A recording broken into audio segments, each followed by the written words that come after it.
넘치는 예배 오신 모든 분들을 예수님의 이름으로 환영합니다. 한 주간 잘 지내셨죠? 네. 지난주 대전 성서 침례교회에 그 창립 예배가 있어서 말씀 전하고 왔는데요. 대전 성서 침례교회가 창립 56주년이었대요.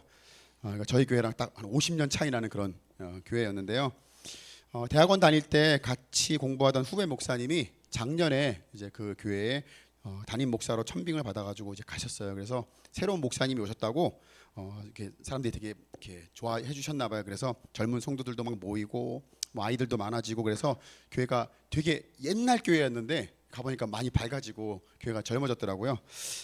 그래서 이제 가서 제가 그 건강한 교회, 뭐 건강한 성도라는 제목을 말씀을 전했는데 그 예배 후에 자신들에게 정말 너무 필요한 말씀이었다고 너무 감사하게 말씀을 받아주셨어요. 그래서 참 준비되어 있는 성도들이구나, 되게 하나님 앞에 은혜 받기를 사모하는 성도들이었다는 생각이 들어서 되게 감사한 마음이 들었습니다. 그리고 대전교회 목사님이 우리 교회가 이 수해 피해가 아닌 수해 피해죠. 수해 피해를 입었다라는 그 얘기를 듣고 악기가 고장 났다는 그 소식을 듣고 대전교회가 이렇게 기도하는 마음으로 후원했으면 좋겠다, 넘치는 교회를 그렇게 하셔가지고 헌금을 하자 이렇게 해주셔서 성도들이 기쁜 마음으로 저희 넘치는 교회를 위해서 헌금도 해주셨어요. 굉장히 큰 돈을 헌금해 주셨어요. 그래서 현재 사실 저희 이기쁨 자매님이 집에서 이렇게 악기를 가져와서 섬겨 주신 거거든요. 사실은 이게 저희 악기가 아니라 자매님 집에 있는 거를 들고 와가지고 저희들이 지금 사용하고 있는데요. 먼저 악기를 기쁘게 섬겨준 우리 이기쁨 자매에게 진심으로 감사의 말씀을 드립니다. 예. 여러분도 아시겠지만 개척교회에 악기가 없다는 거 되게 슬픈 거예요. 그리고 수많은 교회들이 악기가 없어가지고 뭐 가보신 분은 아시겠지만 여기 반주기가 있어요. 이렇게 반주기로 153번 누르면 이렇게 음악이 나와요. 이렇게 그렇게 해서 노래방처럼 이렇게 찬양 인도를 하거든요. 근데 우리는 반주자도 있고 악기도 있고 너무 감사한데 아무튼 이번에 해주셔가지고 잘 썼죠. 네, 이번에 대전교회 후원으로 인해서 악기를 이제 구입을 하게 됐습니다. 그래서 우리 교회 찬양팀에 딱 맞는 악기를 구입할 수 있도록 여러분들 기도해 주시기 바랍니다. 더 우리가 기도해야 될 것은 우리 넘치는 교회도 건강하게 성장해서 또 다른 개척교회와 또 미자립 교회들을 섬기고 세우는 일에 우리가 쓰임 받을 수 있도록 우리 넘치는 교회를 위해서 기도해 주시기 바랍니다. 네, 그렇죠. 우리가 언제까지 후원 받고 이렇게 할 수는 없잖아요, 그죠? 우리도 성장해서 또 다른 교회가 어려움 피해 입었다 그러면 가서 막 도와주고 헌금도 해주고 같이 기도도 해주고 오고 그런 교회로 성장하기를 간절히 기도해 봅니다. 네, 아멘. 네. 자, 말씀을 전하기 전에 질문 하나 하겠습니다. 네, 여러분들 우리 다 거의 대부분 운전을 하시는데요. 운전하시는 분들 중에 혹시 졸음운전 해보신 분 계신가요? 사랑이가 손을 들었어요. 사랑이 졸음운전 해봤어요? 큰일 나는데 그러면 졸음운전보다 더 위험한 것 같은데 무면허 운전. 여러분 졸음운전 해보신 분 계세요? 졸음운전? 저는 졸음운전을 되게 많이 했어요. 이 자리에서 고백하지만 졸음운전을 정말 많이 했어요. 과거에. 지금은 안 하는데 과거에 되게 많이 했어요. 지금 안 하는 이유는 저희 가족 전체가 다 운전면허증이 다 있기 때문에 그래요. 저희 가족 온 가족이 다 남녀노소 불문하고 다 일종 보통면허가 있어요. 저희는요. 우리 집에서 이종을 쳐주지 않아요. 운전면허라고. 왜냐하면 제가 어려서부터 아이들한테 항상 입버릇처럼 말했어요. 우리 교회가 내가 사역자니까 교회에서 사역을 해야 되는데 우리 가족들도 함께 교회 사역에 동참해야 된다. 그래서 사역에 동참하려면 1번 운전을 할 줄 알아야 된다. 그것도 운전은 스타렉스를 할 줄 알아야 된다. 그래가지고 일종 보통면허는 무조건 따야 된다. 운전면허 딴다 그러면 2종은 없다. 우리 집은 무조건 1종이다. 그래가지고 제 아내도 1종이고 성실이도 1종이에요. 다 우리 현이죠. 그래서 모두가 다 스타렉스를 운전하고 큰 차를 운전하는데 그러다 보니까 이제 운전하다 졸리면은 온 가족이 돌아가면서 운전을 할 수 있어요. 그래서 제가 졸음운전 안 하게 됐습니다. 근데 아이들이 어렸을 때는 이제 장거리 가면은 혼자 운전을 쭉 해야 되니까 저희 집이 또 스타일이 장거리를 가는 스타일이에요. 이렇게 가까운 데는 잘 안 가고 멀리 놀러 가는 스타일이라서 졸음운전을 진짜 많이 했어요. 지금 생각해보면 되게 위험하거든요. 위험하고 큰일 날 일들이었는데 아무튼 잘 넘어왔어요. 근데 제가 질문할게요. 여러분들 졸음운전이 죄일까 아닐까요? 이렇게 질문해보면 또 달라지겠죠? 졸음운전이 죄일까요 아닐까요? 어떻게 생각하세요 여러분들? 운전하다가 졸았다고 잡혀가진 않아요. 이거 되게 중요한 얘기입니다. 운전하다가 졸았다고 잡아가지는 않습니다. 근데 경찰한테 걸리면 어떻게 될까요? 혼나겠죠. 운전하면 큰일 납니다. 경고는 하겠죠. 근데 경고는 해도 졸음운전을 했다고 잡아가진 않아요. 피곤한 상태에서 우리가 운전하다 보면 좋을 수 있습니다. 그리고 어쩔 수 없는 상황에서 졸음운전을 하게 되죠. 근데 되게 놀라운 거는 졸음운전과 음주운전의 결과가 똑같은 거 아십니까, 여러분들? 졸음운전과 음주운전은 결과가 똑같아요. 둘 다 경찰한테 안 걸리면 아무 일도 없어요. 그죠? 둘 다 운이 좋으면 아무 일도 안 일어납니다. 근데 운이 안 좋으면 졸음운전과 그다음에 음주운전은 결과가 똑같아요. 둘 다 운전을 제대로 하지 못해서 어딘가에 부딪히게 되고 사고로 인해서 가족이나 같이 탄 사람들이 목숨을 잃을 수 있어요. 그리고 다른 사람의 목숨을 빼앗아 가기도 합니다.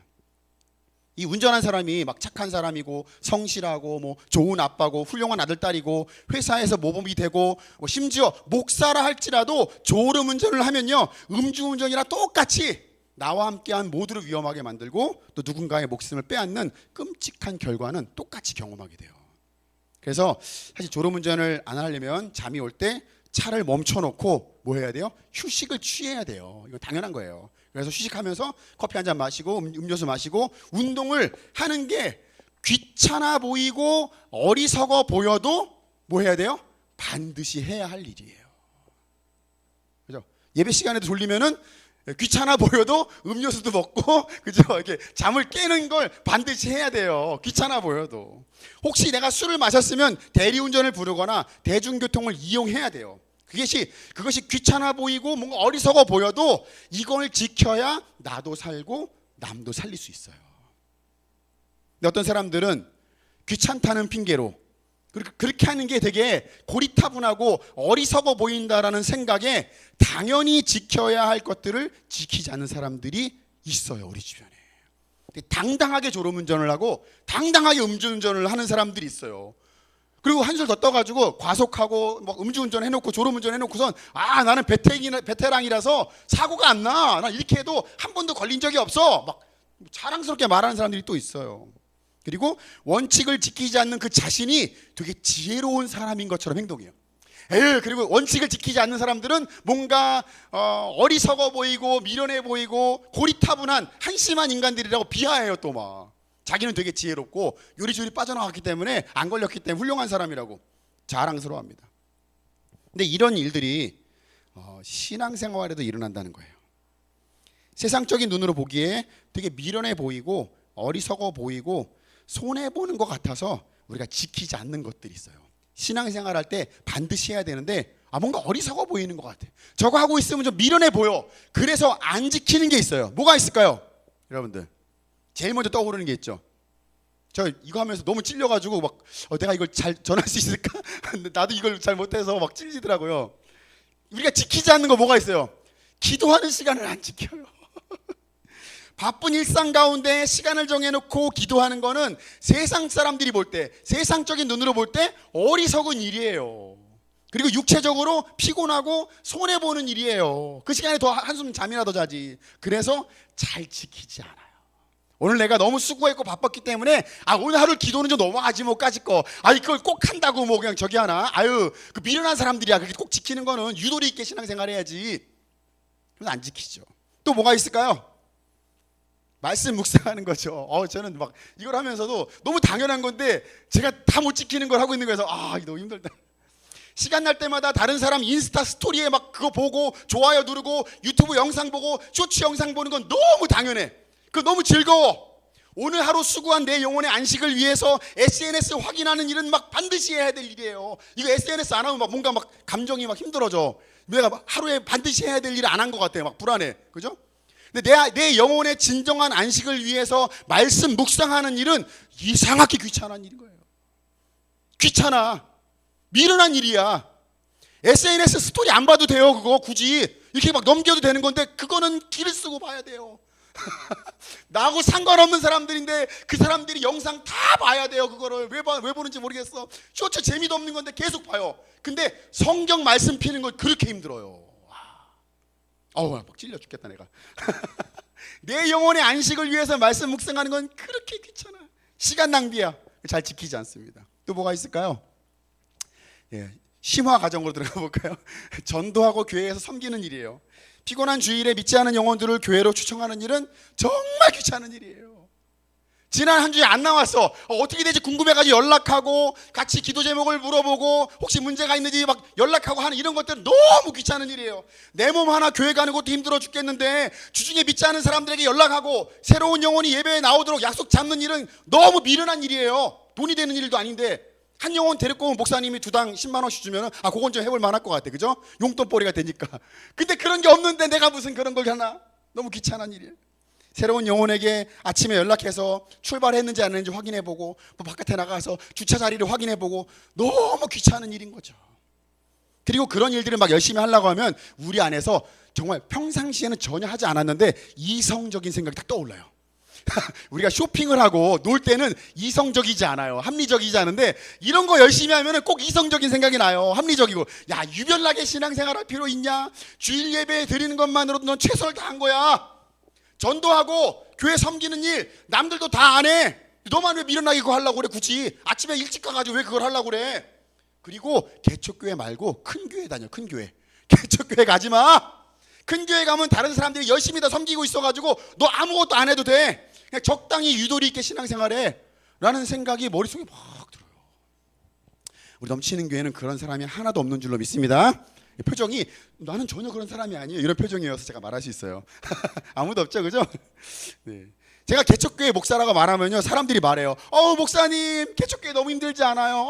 너무 힘든 일 어떻게 하세요? 그냥 큰 교회 부목사로 사역하시지 뭐하러 개척하셔서 고생을 하세요? 그리고 신앙생활 잘하고 헌금도 많이 내고 섬기는 거 잘하는 사람들 전도해야지 불신자들 전도하는 거는 미련한 짓이에요. 요즘이 어떤 세상인데 돈 없는데 어떻게 개척교회를 해요? 이러면서 막 핀잔을 줘요 저한테. 우리가 일상생활 속에서 말씀 묵상하고 또 개인 기도 시간을 갖고 믿지 않은 사람들에게 복음을 전하고 또 누가 알아주시지 않아도 개척교회를 열심히 섬기고 있을 때 어떤 사람들은 이 일들이 미련하고 어리석은 일이라고 말을 해요. 그래서 사람들은 어리석어 보이고 미련해 보이는 일을 안 하려고 합니다. 아유 그거는 그냥 그런 사람들이 하는 거지 나는 그거 못해. 아유 그거 은사가 있는 사람들만 하는 거요. 나는 그거 귀찮아서 못해. 어리석어. 아유 이런 사람 너무 많이 있어요. 근데 오늘 본문 고린도전서 1장 18절에 이런 말씀이 있습니다. 우리 같이 한번 읽어볼까요? 1장 18절이요. 시작. 십자가의 말씀이 멸망하는 자들에게는 어리석은 것이지만 구원을 받는 사람인 우리에게는 하나님의 능력입니다. 아멘.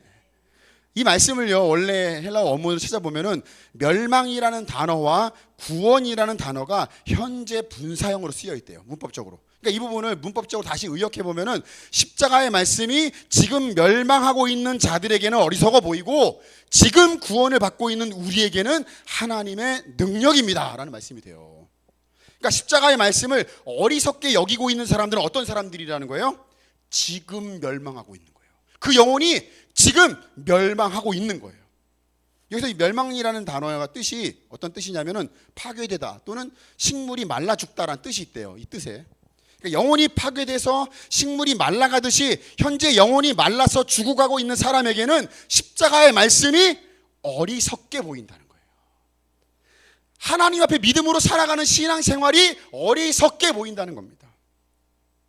우리가 이 개척교회를 섬기고 신앙생활을 개인적으로 막 누가 알아주지 않지만 열심히 말씀 묵상하고 기도하고 복음 전할 때 그런 우리를 보면서 사람들이 미련하다고 말하죠. 그래서 야 성경 읽으면 밥이 나오냐 뭐가 나오냐 그 시간에 공부를 해라 공부를 이렇게 말해요. 야 기도하면 하나님이 들어주시긴 하냐? 기도하는 거 다 시간 낭비야 이렇게 말하죠. 그죠? 교회에서 봉사하고 섬길 시간에 자격증이나 하나 더 따라. 교회 봉사하는 것처럼 어리석은 게 없어. 그거 하지 마. 이렇게 말하는 사람들이 되게 많이 있어요. 제가 고등학교, 대학교를 다 토목공학과를 나왔거든요. 그래서 고등학교 친구, 대학교 친구들이 다 토목 쪽에서 일을 해요. 토목 건축. 그런 쪽에서 지금 현장에서 일을 하고 있는데요. 예전에 친구를 하나 만났는데 그런 얘기를 하더라고요. 야, 너 나처럼 이렇게 현장직 나가서 현장에서 일하면서 돈 많이 벌어가지고 많이 버는 돈으로 교회에 헌금하면 되지. 헌금이나 하고 봉사나 하면 되지. 왜 목사가 돼가지고 사소고생을 하냐 너는? 돈벌이가 얼마나 토목건축이 돈을 많이 벌거든요. 토목건축하면 돈을 얼마나 많이 버는데 너 왜 목사가 돼가지고 사소고생을 하냐? 네가 목사 된 것 때문에 네 가족이 고생하고 네 와이프도 고생하고 네 부모도 고생하고 너 너무 미련한 선택한 거 아니냐? 저한테 이렇게 막 팩트를 막 이렇게 하는 거예요. 막 너무 막 상처가 너무 되는데 친구라서 뭐라고 할 수도 없고 이거 때려줄까? 그러다가 내가 목사니까 때릴 수는 없는 거고 그래서 너무 속상했어요.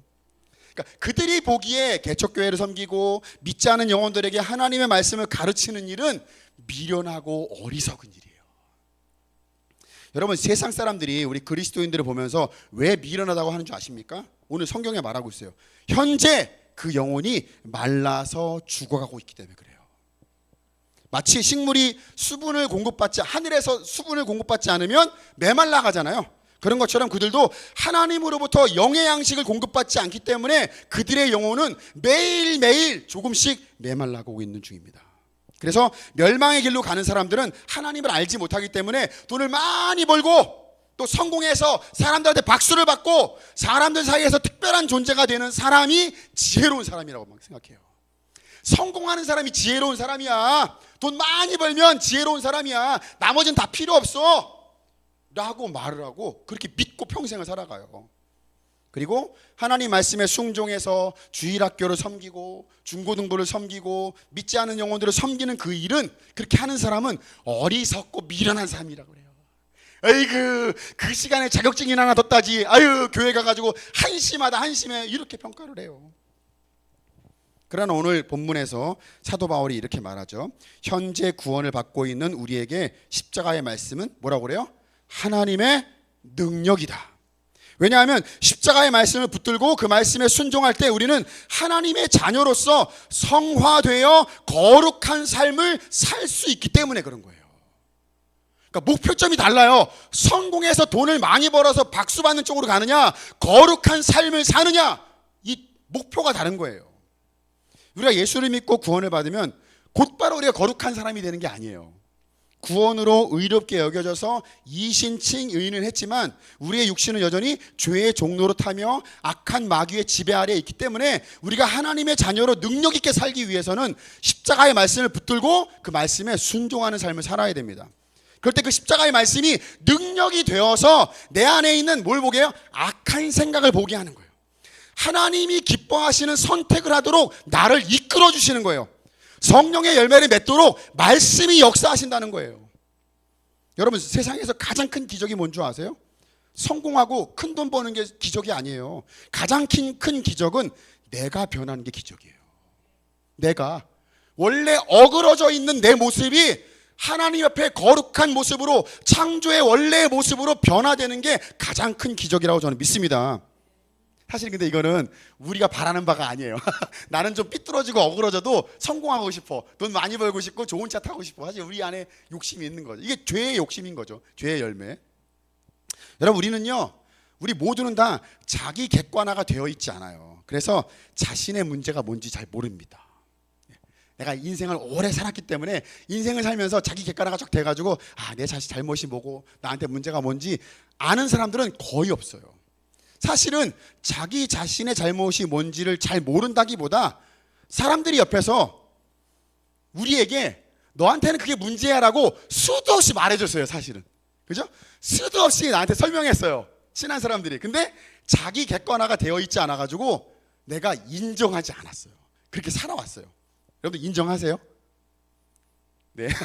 네, 맞아요. 그래요. 인정할 수가 없어요. 우리는. 저는 그런 사람이 아닌데요. 예. 솔직히 내가 뭘 잘못했는지도 잘 몰라요. 솔직히 내가 오늘 뭘 잘못했는지, 어제 뭘 실수했는지도 잘 몰라요. 사실은 우리 부모님이, 또 내 배우자가, 또 내 친구들이 수많은 사건과 갈등 속에서 내 문제가 뭔지 설명해 줬어요, 그동안. 그죠? 어려서부터 내 부모가 나한테 설명했어요. 야, 너는 그게 문제야. 나중에 크면 너 그것 때문에 큰일 난다, 너. 말해줬어요, 수도 없이. 그죠? 내 친구가 나랑 같이 있으면 야, 너는 진짜 앞으로 그렇게 하면 너 큰일 난다, 진짜. 내 친구니까 말해주는 거야 하고 수도 없이 말해줬어요. 그죠? 내 배우자가 여보, 당신은 진짜 그걸 고쳐야 돼. 그 큰 문제야. 고쳐. 수도 없이 말해줬어요. 동의하십니까, 여러분들? 수도 없이 말해줬어요. 교회에서 목회자가 수도 없이 말했어요. 성도들이 주변에서 막 기도하면서 내가 고난당하는 이유가 뭔지, 내가 힘들게 살 수밖에 없는 이유가 뭔지 내 옆에서 수도 없이 조언해줬어요. 성도님, 그렇게 하시면 안 돼요. 그렇게 하면 큰일 나요. 이거 하셔야 돼요 라고 수도 없이 조언했어요. 근데 우리가 인정하지 않았죠. 우리가 인정하지 않는 이유가 뭔지 아세요? 각자 개인의 어떤 성향이 있는데요, 이 성향 때, 사실 성향이란 결국은 죄의 결과죠. 성향 때문에 인정하기 싫어해요. 어려서부터 가정에서 부모에게 상처를 받고 가스라이팅 당하면서 나도 모르게 생긴 신념이 있거든요. 우리만의 각자들 신념이 있는데 이 신념 때문에 인정하고 싶어 하지 않아요. 그리고 인생을 살면서 사람들에게 받은 상처 때문에 인정하기 싫어해요. 뭔가 자존심 상할 것 같고 이렇게 하면 내가 뭔가 밉보이는 거, 사실은 그런 게 아닌 거고 그냥 인정하면 되는 건데 인정하는 것 때문에 다른 결과를 뽑아내요. 이럴 거다라고 스스로 상상해. 남들이 날 무시할 거다, 인정하면 나를 바보 취급할 거다, 인정하면 나는 도태될 거다, 막 수많은 상상을 해서 인정하기 싫어합니다. 내 개인의 습관과 고집과 여러 가지 이유 때문에 우리는 인정하기 싫어하거든요. 근데 놀라운 건 성령 하나님이 내 안에 들어오는 순간, 우리가 십자가 앞에 딱 서는 순간 죄가 드러나고 내 잘못을 성령님이 보여주시는 거예요. 그러니까 사실 나는 원래 잘못을 인정하지 않아. 나는 절대 잘못하지 않았어. 저놈들이 잘못했어라고 수도 없이 내가 고집을 부렸는데 성령님이 도와주시는 바람에 내가 죄를 직시하게 되고 인정하고 고백하게 된 거예요. 사람들이 말할 때 인정하지 않았거든요. 근데 성령님이 들어오는 순간 내 죄가 드러났어. 인정하지 않을 수가 없는 거야. 그래서 성령님 때문에 인정했어요. 자백했어요. 자백하고 나니까 말씀이 기준이 되어서 과거의 습관으로 돌아가려고 할 때마다 어떻게 해요? 성령님이 나를 붙들어 주시는 거예요. 내가 구원받으니까 갑자기 착한 사람이 돼가지고 갑자기 교회를 다니니까 좋은 사람이 된 게 아니라 성령님이 붙들어 주신 거예요. 과거의 삶에서 돌이킬 수 있도록 성령 하나님이 나를 붙들고 계시는 거예요. 이게 바로 성화의 삶인 거예요. 이게 받은 후에 성화의 삶이에요. 성령님이 나를 붙들고 있어요. 그러니까 우리가 예수를 믿고 성화된 삶을 살았더니 사실은 내가 변화된 게 아니에요. 내가 좋은 사람이 된 게 아닌데 내가 성화됐더니 내 삶에 일어난 문제가 해결이 돼버린 거예요. 그전에는 그걸 해결하려고 막 노력을 했는데 해결이 안 됐어. 왜냐하면 내가 인정하지 않았거든요.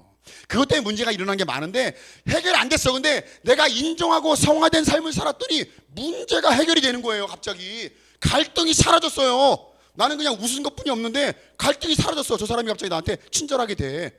그리고 기도했더니 기적이 일어나. 그러면서 내가 인생을 살면서 늘 목말라 했던 것들이 사라지는 체험을 하게 되는 거예요.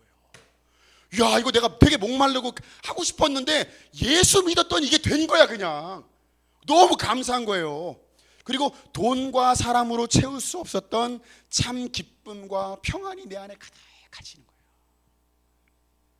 이게 성화된 기쁨인 거예요. 이게 예수를 믿은 기쁨. 내가 뭘 해서가 아니라 성령님이 내 안에 들어오셔서 사람과 돈으로 채울 수 없는 것을 하나님이 채워주신 거예요. 그래서 돈으로도 바꿀 수 없고 성공으로도 내 자신도 못 바꾸고 내 가정도 못 바꿨는데 십자가의 말씀이 나를 변화시키시고 십자가의 말씀이 내 가정을 변화시키고 내 주변에 있는 사람들을 다 변화시키는 능력의 말씀이었다는 것을 깨닫게 되는 겁니다. 아, 그래서 십자가의 말씀이 능력인 거구나. 하나님이 능력인 거구나. 여러분, 우리들에게는 좋은 사람이 되고 좋은 부모가 될 수 있는 능력이 없어요. 이거를 인정해야 되는데 우리가 인정을 안 해요. 이걸요. 우리는 좋은 부모가 될 수가 없어요. 이게 내가 뭘 해줘서 되는 게 아니에요. 내가 주위의 사람들 잘 해줘서 되는 게 아니에요. 돈이 우리를 바꿀 수 없어요. 성공이 우리를 변화시키지 못합니다. 우리를 좋은 사람으로 변화시키는 능력은 오직 하나님의 말씀에 있음을 믿으시기 바랍니다. 말씀을 묵상하고 내가 그 말씀에 순종하여 성령을 의지하여 살면 열매가 맺히는 것 뿐이지 내가 막 웃어주고 막 착하게 해주고 뭐 그래서 되는 게 아니에요. 이걸 깨달아야 됩니다. 예, 진정하고 마틴 로이드 존스 목사님이 복음의 능력에 대해서 이렇게 말했어요. 같이 읽어볼까요? 시작. 인간의 가장 큰 미련함은 스스로를 고칠 수 있는 믿는 지혜에 있고 인간의 가장 큰 복은 십자가의 미련함 외에는 소망이 없다는 것을 깨닫는 데 있다. 너무 좋은 말이에요. 신앙생활을 열심히 하고 교회를 열심히 섬기는 일은 멸망하고 있는 자들에게는 어리석게 보여요. 돈을 많이 벌고 성공하는 게 지혜로운 거지 저건 어리석은 거야. 왜냐하면 그들의 영혼이 식물 말라가듯이 생명을 잃고 말라 죽어가고 있기 때문에 그래요. 근데 놀라운 건 구원받은 성도 중에도 영혼이 메말라가고 있는 사람들이 있어요. 그 사람들에게는 이 개척교회를 섬기고 하나님 나라 섬기는 일이 어리석게 보여요. 그거는 목사님이나 하는 거지 우리 같은 사람들은 하는 게 아니야. 그거는 어리석은 일이야. 그러나 현재 구원을 받는 우리에게는 내 인생을 변화시키고 내 가정을 변화시키고 내 주변의 모든 것을 변화시키는 능력의 근원이라는 것을 믿으시기 바랍니다. 우리 인생이 변화되고 내 삶이 변화되고 내 가족이 변화되는 게 진정한 우리 삶의 목표지. 사실 돈 많이 버는 게 무슨 의미가 있겠습니까? 성공하는 게 무슨 의미가 있어요? 내 삶이 지옥인데. 그렇죠? 하나님의 평강이 임하여서 성화된 삶을 살 때, 내가 성화된 삶을 살고 내 가족이 성화된 삶을 살 때 그 안에 하나님 나라가 임하는 거예요. 사실 그게 진짜 행복한 거죠. 이어서 20절 읽어보겠습니다.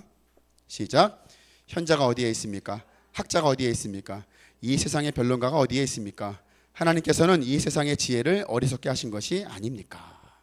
말씀을 보면요, 세상에서 가장 지혜롭고 똑똑한 현자와 학자, 변론가들이 있지만 그들은 자신들의 지혜로 하나님을 알지 못합니다. 오히려 세상은 지혜롭고 똑똑한 사람일수록 뭐라고 말해요? 하나님이 없다고 말합니다. 21절 이어서 읽어보겠습니다. 시작. 이 세상은 그 지혜로 하나님을 알지 못하였습니다. 하나님의 지혜가 그렇게 되도록 한 것입니다. 하나님께서는 어리석게 들리는 설교를 통하여 믿는 사람들을 구원하시기를 기뻐하신 것입니다. 아멘. 이 말씀을 개역개정성경으로 보면요, 이렇게 번역해요. 하나님께서는 전도에 미련한 것으로 믿는 자들을 구원하시기를 기뻐하셨도다. 아멘. 전도에 미련한 것, 어리석게 들리는 설교로 사람들을 구원하시기를 기뻐하신다고 성경은 말합니다. 그러니까 하나님은 사람들의 지혜가 아니라 사람들이 어리석다고 말하는 설교, 십자가의 말씀을 통해서 하나님의 능력을 보여주시는 분이세요. 그리고 사람들이 어리석다고 말하는 전도에 미련한 것, 또 다른 말로 그리스도인의 삶을 통해서 영혼들을 구원하신다는 것을 기억하시기 바랍니다. 이제 마지막으로 우리가 잘 아는 가수 션과 그 안에 정혜영 씨 이야기를 하고 마무리를 하겠습니다. 이들이 연예인 부부로서 대중들의 인기를 얻었을 때 사람들이 이 사람들에게 돈을 많이 벌었으니까 이제 강남에 건물도 좀 사고 미래를 위해서 재테크를 해야 되는 거 아니냐, 막 수도 없이 조언을 했대요. 근데 이 부부가 결혼한 다음 날부터 세상에서 가장 미련한 선택을 했다고 합니다. 부부가 매일 10,000원씩 저금했대요. 그래서 매달 수백만 원을 모아가지고 그 돈을 노숙자 무료 급식단체에 기부를 했대요. 돈을 모아서 자신의 미래를 위해 투자한 게 아니라 노숙자들이 식사를 할 수 있도록 거기에 기부를 했대요. 그리고 아이들이 태어났을 때 아이들의 그 돌잔치 비용이 있거든요. 돌잔치 하면 돈이 많이 들어가잖아요. 이 비용을 돌잔치를 하지 않고 모아가지고 아픈 아이들 수술비에 쓰라고 기부했대요. 자기 자신과 아이들을 위해 쓰지 않았어요. 이들의 미련함이 여기서 멈추지 않았습니다. 컴패션 단체를 통해서 전 세계에 400명이 넘는 아이들에게 개인적으로 후원했다고 합니다. 그리고 사람들한테 기부금을 후원받아가지고 국내 최초로 어린이 재활병원을 건립했대요. 그리고 요즘에는 광복절마다 마라톤 대회를 열어서 여기서 후원받은 돈으로 독립유공자 후손들의 집을 지어주는 그런 일들을 지금도 계속 하고 있습니다. 올해도 이제 8월 15일 날 그 마라톤 대회가 있는데요. 그러니까 사람들은 이 션 부부의 이야기를 보면서 자신만의 계산기를 두드리는 거예요. 계산하는 거죠. 야, 너무 미련한 일 아니냐? 야, 그 돈이면은 투자해가지고 더 늘려가지고 더 좋은 일에 쓸 수 있는 거 아니야? 야, 그거 모아놨다가 자기 인생을 위해서 저축해놓고 미래 어떻게 될지 모르는데 모아놔야 되는 거 아니야? 너무 미련한 거 아니야? 수많은 사람들이 계산기를 두드렸답니다. 근데 션 부부는 이 미련한 일을 지금도 계속 하고 있는데요. 이 사람들이 지금까지 다른 사람들을 돕기 위해서 기부한 금액이 60억이 넘는다고 해요. 별로 놀라시지도 않네요. 다들 60억씩 하시나 봐요. 그죠? 예, 우리 교회는 그런 교회인가 봅니다. 그렇게 될 줄로 믿습니다. 네, 되게 재미있는 사실은요, 사람들이 막 계산기 두드리면서 미련하다고 말할 때 예수를 알지 못하는 수많은 청년들과 수많은 대중들이 이 부부의 미련함을 보면서 션이 믿는 하나님이라면 나도 믿겠다, 이렇게 말했어요. 션이야말로 진정한 그리스도인이 아니냐, 그 삶을 보고 그 삶의 메시지를 보고 하나님이 살아계심을, 하나님이 얼마나 위대하신 분이심을 고백했다는 이야기입니다. 션 부부의 이 미련해 보이는 삶의 방식이 세상 그 어떤 설교보다 강력하고 능력 있는 메시지가 됐어요. 그리고 이 미련함과 어리석음이 하나님을 드러내는 통로가 된 줄로 믿습니다.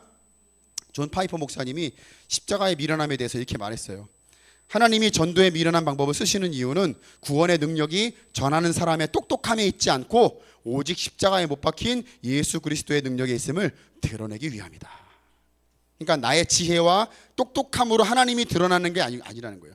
나의 지혜와 똑똑함으로 영혼들이 주님 앞에 나오는 게 아니라 우리들의 미련한 순종과 어리석게 들리는 말씀을 통해서 하나님이 드러나고, 하나님은 그 어리석음을 통해서 죽어가는 영혼들을 살리신다고 성경은 말씀하고 있습니다. 오늘 본문 22절과 23절, 24절을 읽고 말씀을 마치겠습니다. 우리 같이 읽겠습니다. 시작. 유대 사람은 기적을 요구하고 그리스 사람은 지혜를 찾으나 우리는 십자가에 달리신 그리스도를 전합니다. 그리스도가 십자가에 달리셨다는 것은 유대 사람에게는 거리낌이고 이방 사람에게는 어리석은 일입니다. 그러나 부르심을 받은 사람에게는 유대 사람에게나 그리스 사람에게나 이 그리스도는 하나님의 능력이요 하나님의 지혜입니다. 아멘. 결론은 세상에 믿지 않는 사람들은 신앙생활하는 것이 어리석은 것이라고 말을 해요. 그리고 건강의 회복을 위해서 하나님께 나와 기도하는 것은 미련한 것이라고 말합니다. 인생의 행복을 찾기 위해서 하나님 앞에 나가서 예배하는 것은 미련한 것이라고 말을 해요. 부부의 행복과 자녀 교육을 위해서 하나님 앞에 나와 기도하는 것은 어리석은 일이라고 말을 합니다. 그러나 사도 바울은 우리에게 말을 하죠. 24절 다시 읽어볼까요? 24절입니다. 시작. 그러나 부르심을 받은 사람에게는 유대 사람에게나 그리스 사람에게나 이 그리스도는 하나님의 능력이요 하나님의 지혜입니다. 아멘. 지금 우리는 돈을 많이 벌고 성공하는 법을 가르쳐주는 세미나가 아니에요. 여기는요. 우리가 이 자리에 모인 이유는 세미나를 듣기 위해서 모인 게 아니에요. 세상이 보기에 어리석어 보이고 미련해 보이는 개척교회에 모여서 어리석어 보이는 말씀을 듣고 어리석어 보이고 미련해 보이는 목장 모임을 합니다. 그리고 전도에 미련한 것으로 사람들을 교회에 초청하는 일을 여기서 우리가 하고 있어요. 큰 교회도 아니고 사람 몇 명 없는 데서 이 미련한 짓을 하고 있어요. 야, 아무도 안 하는데 그거 왜 하냐? 이 소리 듣는 게 당연해요. 세상이 보기에 어리석어 보이지만 하나님의 능력은 어리석은 말씀에 순종하는 자에게 나타나는 줄로 믿습니다. 어리석은 말씀에 순종하는 자들을 통해서 하나님의 지혜가 나타나는 것을 여러분들 믿으시기 바랍니다. 이번 한 주간 이 말씀을 붙들고 미련해 보이고 어리석어 보이지만 시간을 내서 말씀을 묵상하고 시간을 내서 기도하시기 바랍니다. 제가 정말 다른 건 제가 다 어쩔지 모르겠는데요, 가장 부탁하고 싶은 건요, 여러분 말씀 묵상하고 기도하세요. 우리 삶의 모든 문제는 기도의 자리로 부르시는 하나님의 음성이에요. 문제가 괜히 일어난 게 아니에요. 여러분들을 기도의 자리로 부르시기 위해서 이 문제가 일어난 것 뿐이에요. 여러분 어리석어 보이고 미련해 보이지만 기도하세요. 기도 말고는 방법이 없어요. 어리석은 기도가 하나님의 능력이 나타나는 통로입니다. 내가 이거 할 시간 나가서 뭐 해야 되는 거 아닌가? 내 손으로 뭔가 하나라도 더 해야 되는 거 아닌가? 내 힘으로 해야 되는 거 아닌가? 미련한 짓이에요 그게. 기도하세요. 목사님 너무 종교적인 거 아니에요? 일단 해봐요. 해봐요. 기도에 하루에 막 3시간씩 하시지 않았잖아요 여러분들요.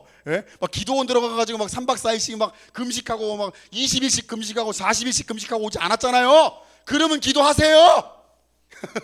다른 교회 막 50년 100년 된 교회는 그런 분들이 너무 많아가지고 이렇게 말하면 너무 당연한 얘기인데 우리 교회는 그 정도까지는 아닌 것 같아서 기도하세요. 미련해 보이니까 하시라고요. 성경에서 말하잖아요. 미련한 방법을 선택하세요. 어리석은 기도가 하나님의 능력이 나타나는 통로입니다. 여러분들이 지혜로운 것 같으세요? 근데 우리는 잘 인정하지 않아요. 내가 지혜롭지 않다는 걸 인정하지 않아요. 여러분 말씀 묵상하는 게 미련해 보이지만 말씀이 나를 지혜롭게 해요. 말씀이 뭐가 지혜로워요? 읽어보세요. 희한해요. 말씀이 나를 지혜롭게 해요. 여러분 공부를 많이 하면 지식이 늘어나요. 근데 공부를 많이 한 사람이 지혜가 있진 않아요. 그죠? 그래서 뉴스나 TV 보면은 공부 많이 한 사람 나오잖아요. 근데 지식은 있는데 지혜가 없어요. 지혜롭지 않아가지고 말을 실수를 하고 엉뚱한 짓을 하고 엉뚱한 사람 편을 두고 막 그러고 있잖아요. 그죠? 지혜가 없어서 그런 거예요. 근데 하나님 말씀을 읽으면 지혜가 임해요. 하나님이 지혜시거든요. 그래서 말씀을 읽지 않으면 지혜롭지가 않아요. 그러니까 미련한 선택을 하는 거예요. 여러분들 돈이 있고 뭐 열심히 살고 뭐 자기 나름대로 스펙이 있는데 왜 미련한 선택을 하느냐? 말씀이 없어서 그래요. 지혜롭지가 않으니까. 말씀이 없으면 지혜롭지 않잖아요. 그죠? 말씀이 우리를 지혜롭게 해요. 하나님의 지혜는 말씀을 묵상하는 자에게 선물로 주어진다는 것을 기억하세요. 여러분들 자녀가 지혜롭게 원하십니까? 말씀을 익히세요. 학원 3개 4개 보내는 것보다 말씀을 익히세요. 지혜로워집니다. 아이가 지혜로워질까봐 안 익히죠. 예, 지식만 있으면 된다 얘야 그러면서 열심히 학원 보내죠. 근데 말씀을 안 익혀요. 지혜로워지면 큰일 나니까. 그죠? 미련하고 어리석지만 우리 주변에 있는 믿지 않은 영혼들에게 복음을 전하고 사랑의 하나님을 전하시기 바랍니다. 미련하지만 말씀에 순종하는 자에게 순종하는 그 교회에 하나님의 기적과 능력이 나타날 줄로 믿습니다. 자, 우리 기도합시다.